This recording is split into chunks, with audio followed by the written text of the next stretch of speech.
Hi, my name is Rick Weinberg, and I learn differently.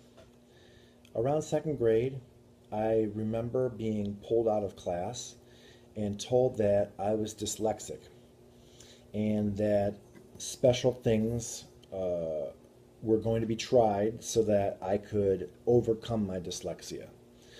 Some of those special things were that I was to be pulled out of class and I had to walk on a balance beam. I had to walk on a balance beam with my eyes closed. I had to walk backwards. I had to walk with my arms over my head, my arms behind my back, my hands clasped together, all different things. Also, one of the things that was tried, I had to follow squiggly marks on a chalkboard. Needless to say, none of these things worked. And basically, at second grade, I learned that I had a learning disability. Yes, I was labeled. Um, and fast forward to now, I've gotten into education.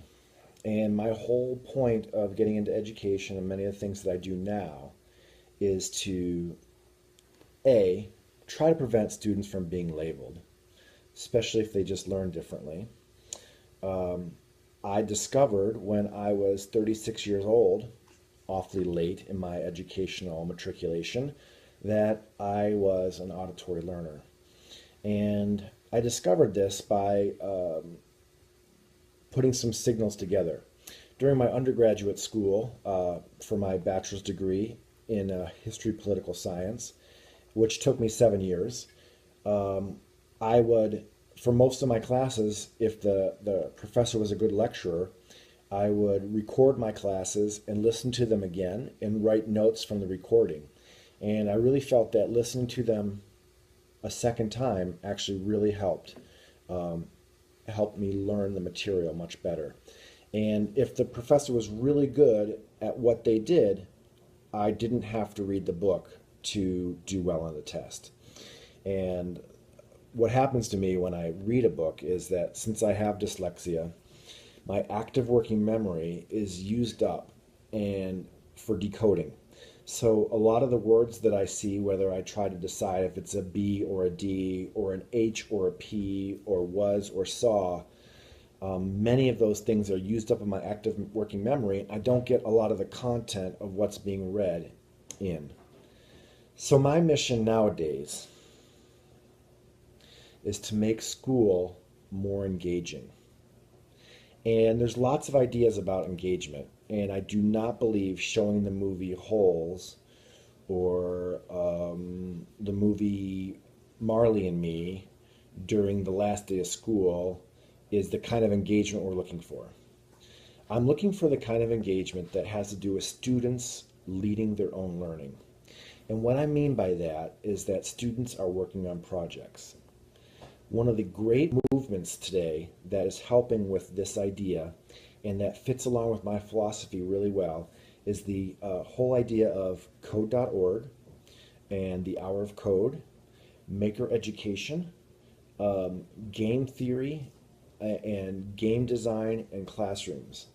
Many of those things work really well at allowing students to learn real tangible skills, not just computer programming skills, not just being resilient, not just computational math and computational thinking, but it also helps them collaborate with others, and it teaches them to never give up.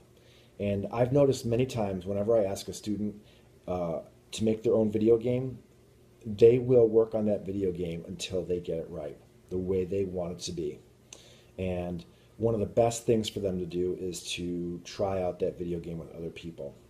So here are a few pictures of things that I've done recently. This is Genesee Valley Central School, and these two students are designing their own whack-a-mole type game where the avatar is going to randomly pop up in spots on the X and Y axis.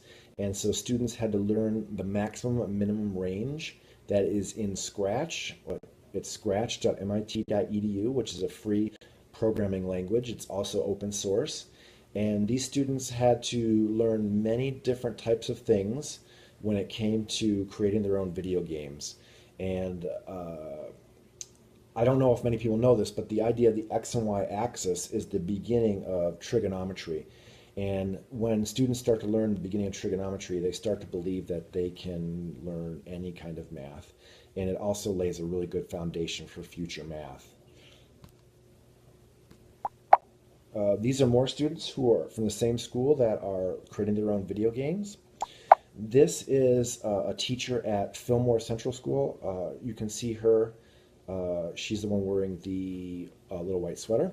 And her name is Kayla Capuccio, and she is a teacher at Franklinville Central School, Tenbrook Academy, which is the name of their high school.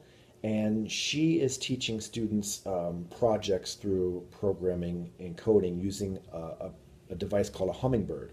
And the Hummingbird combines art with coding and allows students to express themselves in multiple different ways. And it also involves robotics. And these students were working on creating an elephant that wagged its tail, moved its ears, and its trunk moved. All these things were programmed using a servo in the Hummingbird device. Here is Kayla Capuccio again, and she is presenting. One of the great things I think that myself and my colleagues have done is that she is presenting at a collaborative learning community, and she's teaching other people that yes, it is possible for you to run computer programming in your school. And this is her learning. And the funny thing is, the next person we'll see is Mike Chafee, and Mike is actually watching Kayla while she presents, and Mike is deciding that he too now can run a coding class in his school at Andover Central School. And without Kayla and without this collaborative learning community, without People's Social Network and Learning Network, Personal Learning Network, people like Mike would not feel comfortable enough.